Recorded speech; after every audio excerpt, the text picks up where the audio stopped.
오늘 하나님의 말씀은 하나님께로부터 난 자기 비움의 정의라는 제목으로 빌립보서 3장 4절 14절 말씀을 통해서 말씀을 전합니다. 이번 주간이 사순절 다섯째 주입니다.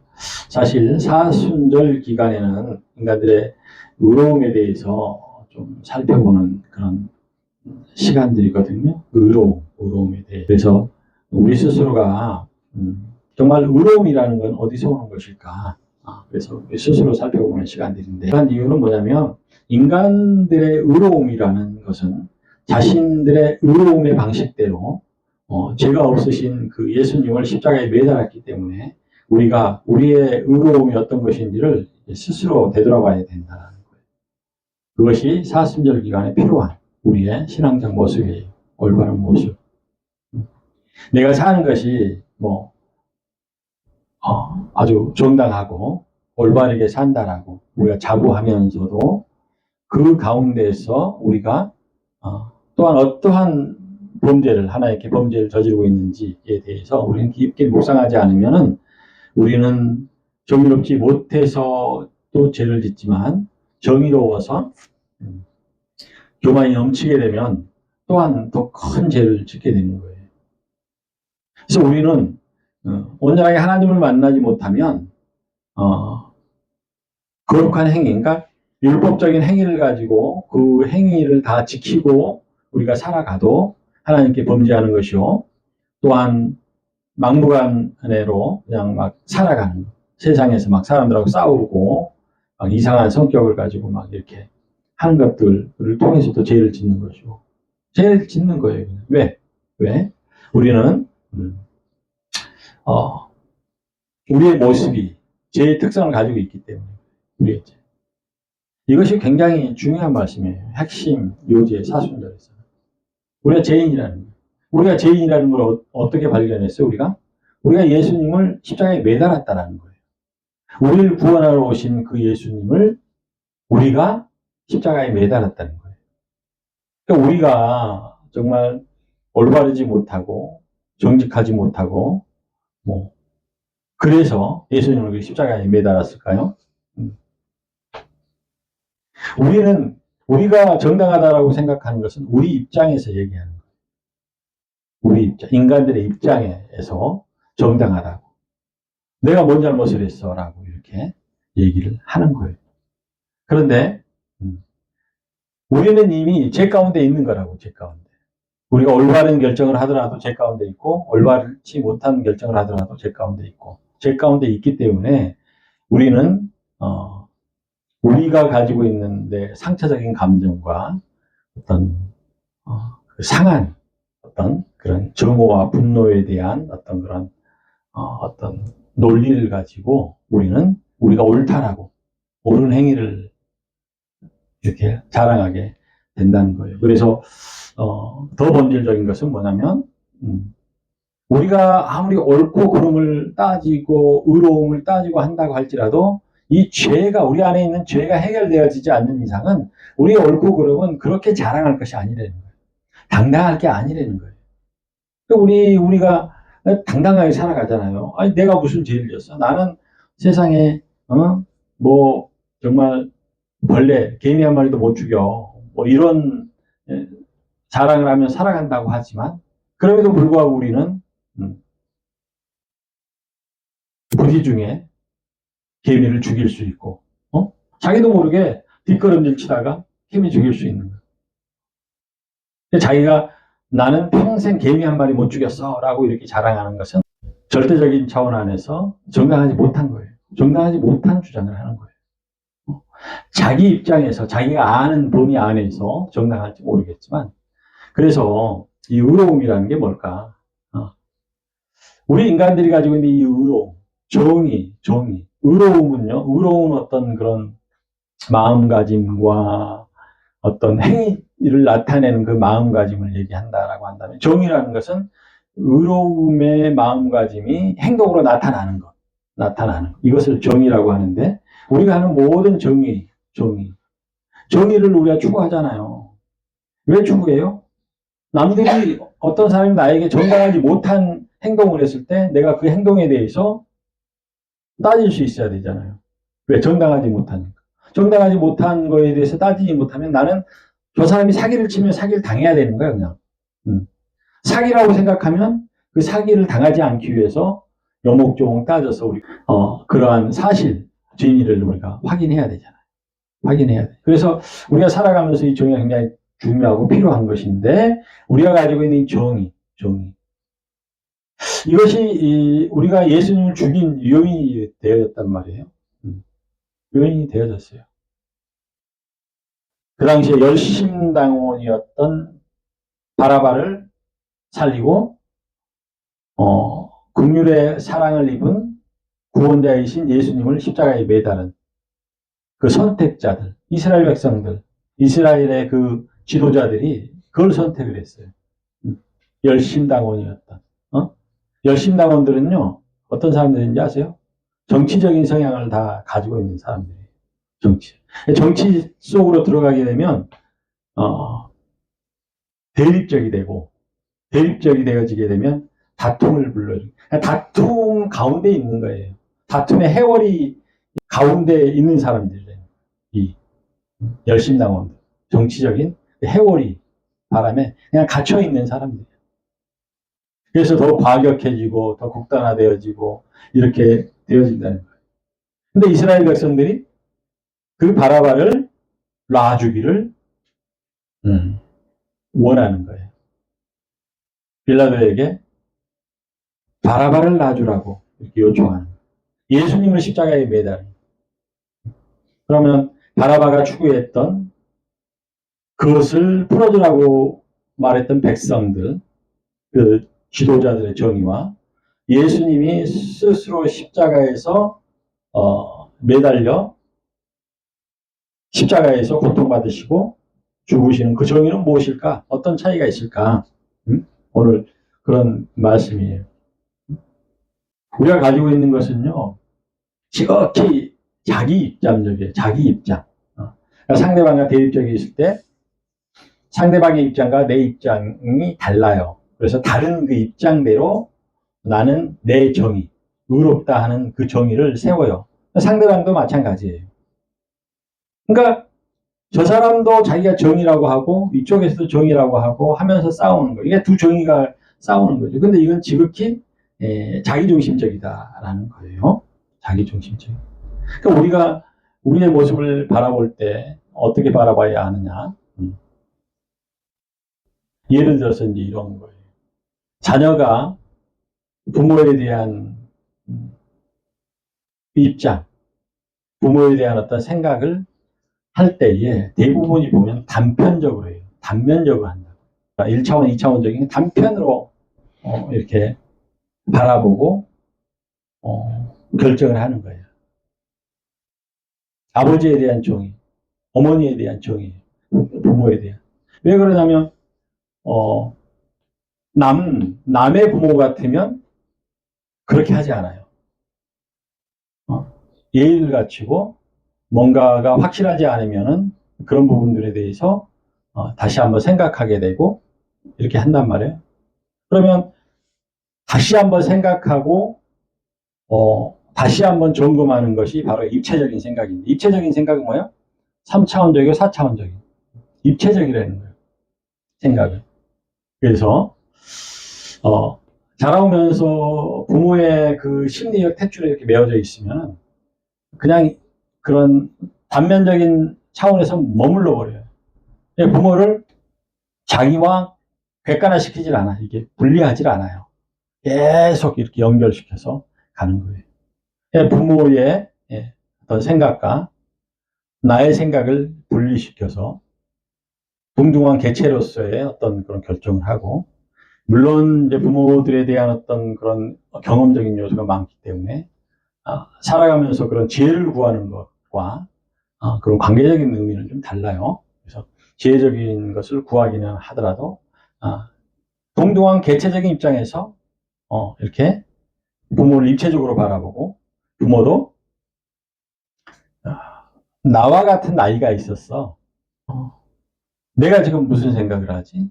내가 지금 좁은 소견을 가지고 있으면 그 좁은 소견을 가지고 있었던 때도 있었어, 부모가. 그것을 감안해 주는 거죠. 그래서 예전에 어렸을 때나 이랬을 때 그 어떤 받았던 그 환경적인 요소를 통해서 받았던 그런 상처들에 대한 것을 다 회수를 하는 거예요.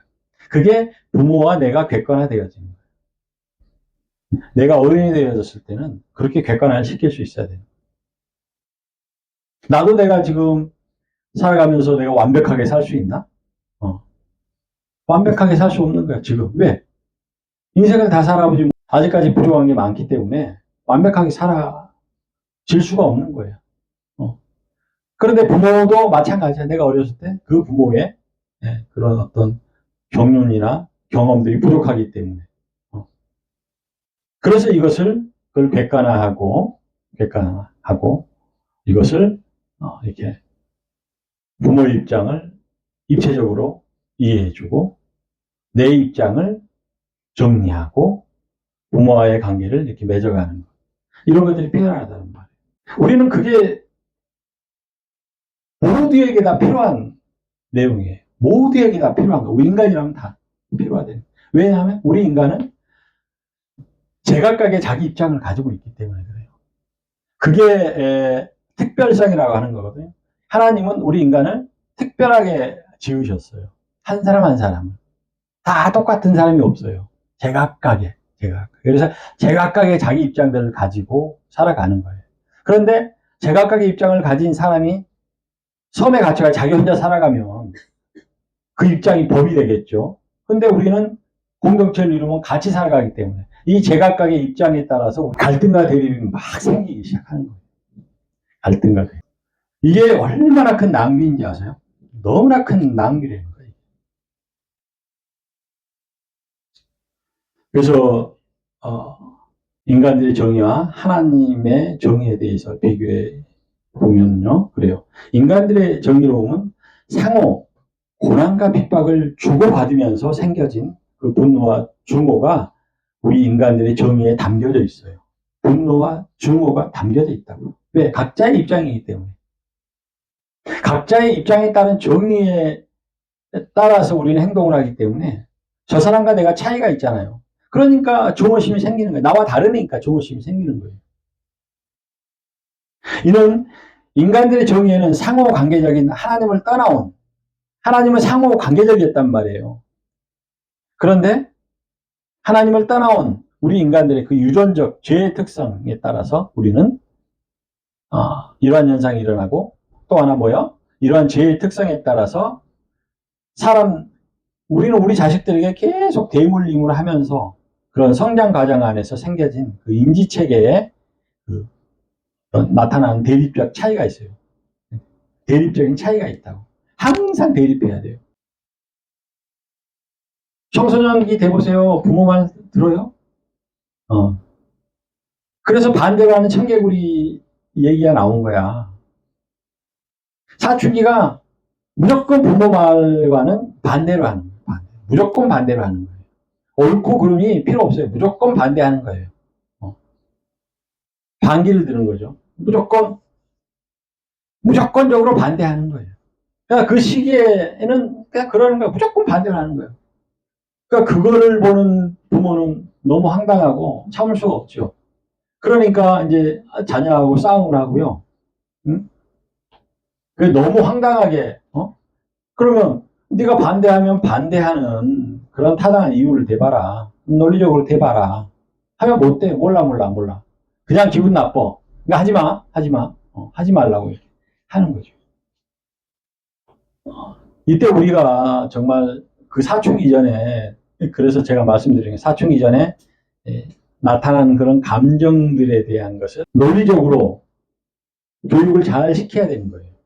합리성, 논리성을 가지고 이러한 자기의 나타나는 감정을 합리적으로 이것을 정리해서 표현할 수 있도록 하는 그러한 교육을, 양육을 잘 시켜야지만이 사춘기에 갑작스럽게 커지는 그 감성 체계가 감정의 뇌를 다스릴 수가 있는 거예요. 갑작스럽게 감정의 뇌가 이렇게 확 커지잖아요. 그럼 자기가 감당을 못 한다니까. 왜? 논리화가 되어져 있지 않기 때문에. 그러니까 몰라. 나도 몰라. 무조건 싫어. 무조건 싫어. 엄마, 그렇게 하지 마. 나 아주 그냥 성기나 죽겠어. 그냥 하지 마. 이렇게 이제 하게 되는 거예요. 그 어렸을 때 사춘기 전에 그리고 논리적 화 자기가 나타나는 감정들에 대해서 억압해버리는 부모들 안 돼요. 그러면 사춘기 때 아주 자기 정체성에 혼란을 많이 겪어요. 자기 감정을 자기 감정화 시키지 못한다고요. 감정한테 지게끔 만드는 거예요. 내 자식이 나타나는 감정에 지게끔 만드는 거예요. 이성이. 논리적인 거가 지게끔 만드는 거예요. 그래서 사춘기 전에 이렇게 잘 논리화 시킬 수 있도록 자기 감정을 논리화 시킬 수 있도록 해주게 되면 사춘기에 그렇게 급격히 일어나는 것들에 대해서 그 감정을 잘 다스리는 그 논리적, 합리적 이성을 갖게 된다. 그런 가운데 우리는 자기 입장적인 그런 삶을 살아가고 있다는 거예요. 자기 입장적인 정의를 가지고. 오늘 말씀은 사순절 기간, 네. 예수님을 우리가 죽였단 말이에요. 십자가에 매달았어, 우리가. 이 매달은 이 예수 그리스도를 매달았던 그 어떤 본 사건에 대해서 우리가 깊게 묵상해 보는 시간이라. 근데 그것은 분명하게 우리 인간이 제가 있는 우리 인간이 죄가 없으신 예수님을 십자가에 매달았다는 거예요. 누구 대신? 바라바 대신. 열심당원이었던 바라바 대신 예수님을 십자가에 매달았다는 거예요. 이것에 대한 우리 나름대로 정의를 가지고 그렇게 했다고 하지만 이것에 대한 깊은 그러니까 하나님의 의로움, 하나님의 정의, 하나님은 왜 예수님을 이 땅에 보내셔서 십자가에 매달리게 하셨을까? 그 하나님의 정의를 찾아보자는 거예요. 하나님의 정의를. 그것은 뭐냐면 예수 그리스도를 믿음으로 하나님께로부터 난 의를 우리가 얻을 수 있기 때문에 하나님께로 난 의라야 된다는 거예요. 내 부모로부터 난 의가 아니라 하나님께로부터 난 의를 가지고 우리가 신앙생활을 해야 된다는 그런 뜻이에요. 그래서 하나님의 정의로움에는 그래요. 일방적으로 고난과 핍박을 주는 인간들이 대립적 죄의 특성으로 인해서 일방적으로 사람이 사람한테 고난과 핍박을 주고요. 사람이 예수님한테 고난과 핍박을 줬던 것처럼 준단 말이에요. 이거에 대해서 예수님의 정의는 뭐냐면 대속의 사랑이 그 안에 담겨져 있대요. 대속. 그러니까 예수님의 하나님의 정의는 뭐냐? 하나님께로 난 정의는 뭐냐면 죄가 없으신 하나님이 자기 스스로가 죄가 있는 자들의 죄를 대신해서 그 죄에 대한 대가를 치르는 것. 이게 하나님께로부터 난 의라는 거예요. 근데 우리 인간이 이렇게 할 수 있느냐는 얘기야. 우리 인간들은 너무 막 사람들을 억울하게 해요. 억울하게. 기득권자들은 억울하게 해서 사람을 죽이지만 죽은 사람들은 억울해가지고 또 중어심을 가지고 또 죽어요. 우리의 정의는 분노와 중어를 막 낳는 거예요. 낳는. 그래서 이 대성의 사랑이 하나님의 정의에는 담겨져 있는데 이는 결코 죽을 수밖에 없는 우리를 구원하시고자 예수 그리스도가 이 땅에 케노시스 즉 비움의 행위인 자신의 의지를 비우고 예수 그리스도의 죽음을 하나님께 전적으로 의지하며 성육신 사건이었다는 거예요. 케노시스라는 것은 하나님이 자기를 벗어버리고 거룩하시니까 죄가 있는 곳에 올 수가 없어요. 자기의 본체를 벗으시고 성육신 육신의 몸을 입고 이 땅에 오신 것. 이것은 하나님의 모습을 벗어버린 자기 비움이라는 거예요. 자기 비움. 그래서 이 자기 비움의 케노시스는 정말로 하나님의 결단이에요. 결단. 우리 인간을 사랑하는 그 결단. 최고의 결단이었던 거예요. 그래서 하나님은 하나님께로 전적으로 의지하여 또 하나님의 그 뜻을 수용하여서 이 땅에 오신 그 성육신 사건이라는 거예요. 세상은 지금도 각자의 입장에 근거한 주장을 하며 서로가 서로의 주장을 정당화하고 다툼을 벌이고 있습니다.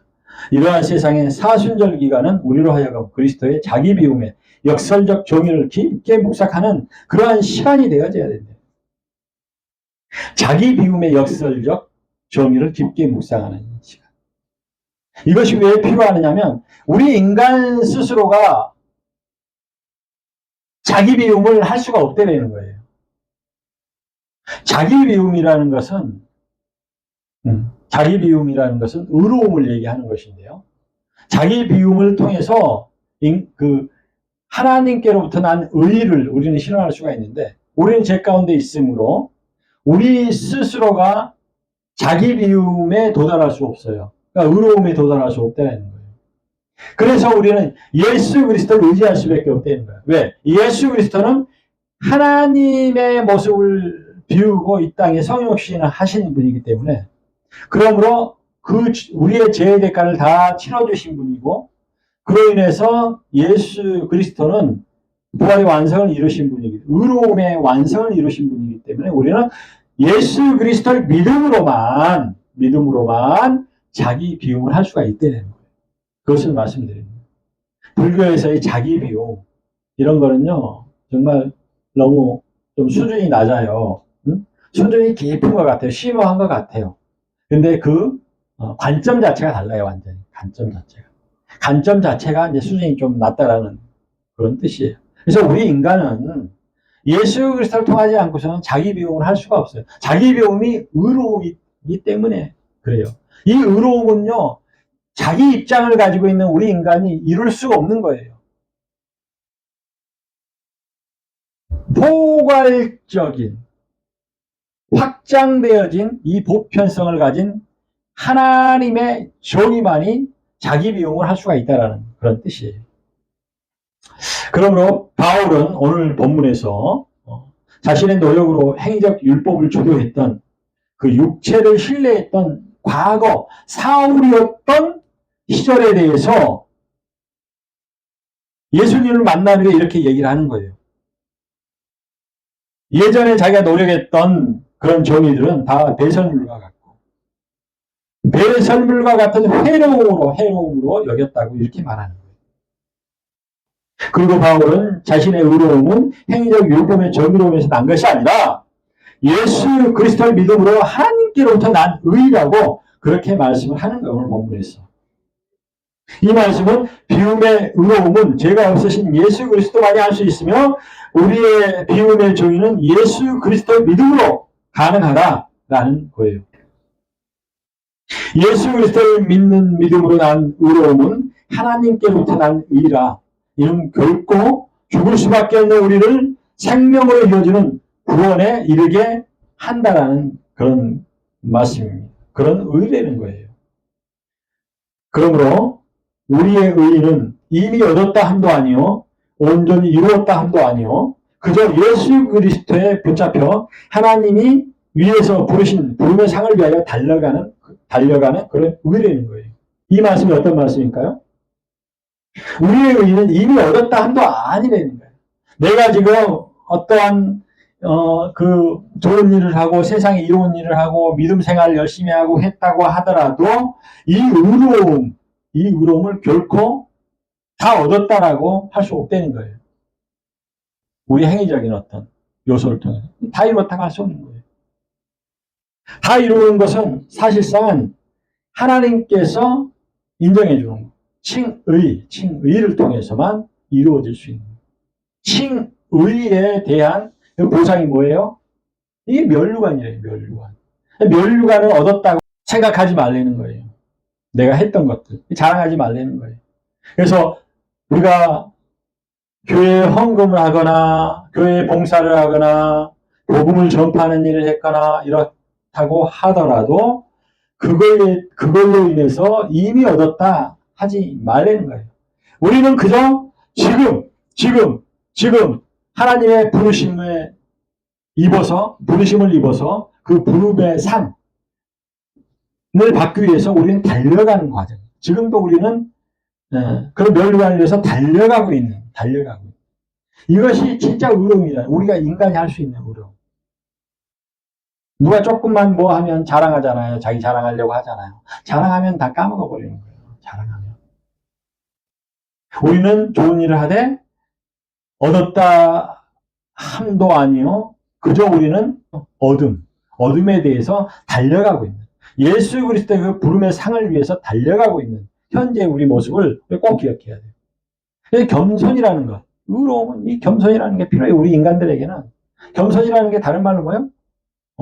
예수 그리스도가 케노시스 하신 자기 비움을 통해서 이 땅에 오신 이것을 포괄적인 어떤 굉장히 커다란 겸손이라고 말한다면 우리 인간들이 할 수 있는 겸손은 바로 내가 좋은 일을 했다고 하더라도 좋은 일에 대한 것을 자랑하지 않고 그것을 묵묵하게 해나가는 거예요. 장애인분들 섬기잖아요. 장애인분들 섬기는 걸 묵묵히 해나가는 거예요. 묵묵히 해나가는 거예요. 이것을 자랑거리로 생각하는 것은 그건 의로움이 아니래. 달려가고 있는 것이 아니에요. 따라서 여러분 하나님께로 난 의를 작은 줄로 여기지 말고 한 일에 대해서도 잊어버리고 앞에 있는 표대를 향하여 그리스도 예수 안에서 하나님이 위에서 부르시고 있는 그 부름의 상을 위하여 우리는 달려가야 합니다. 이거 꼭 기억하셔야 돼요. 우리는 달려가고 있는 거죠. 달려가고 있는 거. 너무 힘들고 어렵고 너무 어떨 때는 외롭고 하더라도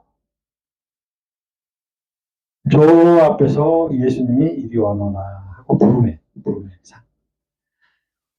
그것을 깊게 깨달은다면 우리의 사명은 결코 외롭지 않을 거예요. 바울이 그렇게 했다는 거예요. 바울이 천국을 보았다는 거예요.